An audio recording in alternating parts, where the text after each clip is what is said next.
اعوذ باللہ من الشیطان الرجیم، بسم اللہ الرحمن الرحیم۔ حضرت واب بن منبہ رحمۃ اللہ علیہ فرماتے ہیں، ایک بادشاہ تھا، اللہ پاک نے اسے بڑی نعمتوں سے نواز رکھا تھا، بہت بڑی سلطنت تھی، شاہانہ زندگی بڑے مزے سے گزر رہی تھی۔ ایک دن بادشاہ سلامت نے اپنی سلطنت کا دورہ کرنے کا ارادہ کیا۔ تیاریاں شروع ہوئیں، بادشاہ سلامت کے لیے کپڑے حاضر کیے گئے۔ بادشاہ نے ایک سوٹ دیکھا، پسند نہ آیا، دوسرا دیکھا، وہ بھی پسند نہ آیا، سینکڑوں لباس دیکھے، آخر ان میں سے ایک سوٹ پسند آیا۔ بادشاہ سلامت نے وہ سوٹ پہنا، پھر سواری کے لیے گھوڑے حاضر کیے گئے۔ بادشاہ سلامت نے سینکڑوں گھوڑوں میں سے اپنی مرضی کا ایک گھوڑا پسند کیا، پھر لشکر حاضر ہوا۔ بڑی شان و شوکت سے بادشاہ سلامت سفر پر روانہ ہوئے۔ ایسے ٹھاٹ باٹ، ایسی شان و شوکت، بادشاہ سلامت غرور میں مبتلا ہو گئے، گردن اکڑ گئی۔ اب بادشاہ سلامت تکبر کے نشے میں بدمست اپنی سلطنت کا دورہ فرما رہے تھے۔ غرور و تکبر کی وجہ سے لوگوں کی طرف دیکھنا بھی گوارا نہیں تھا۔ اس غرور میں سفر جاری تھا کہ ایک غریب شخص بادشاہ کے سامنے آیا، پرانے کپڑے، ظاہری حال بھی زیادہ اچھا نہیں تھا۔ اس شخص نے بادشاہ کو سلام کیا۔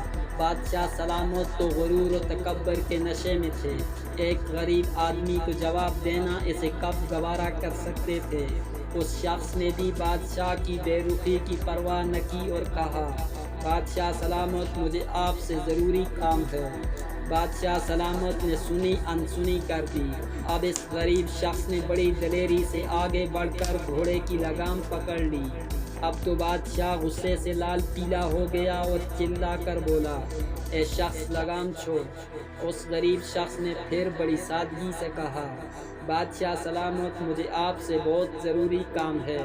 بادشاہ سلطنت کے دورے پر تھا، بات نہ سنتا تو ناک کٹتی، چنانچہ اپنی عزت رکھنے کے لیے کہا، بتاؤ کیا کام ہے۔ غریب شخص بولا، ایک راز کی بات ہے، کان میں بتاؤں گا۔ بادشاہ نے گھوڑے پر بیٹھے بیٹھے ہی سر جھکایا۔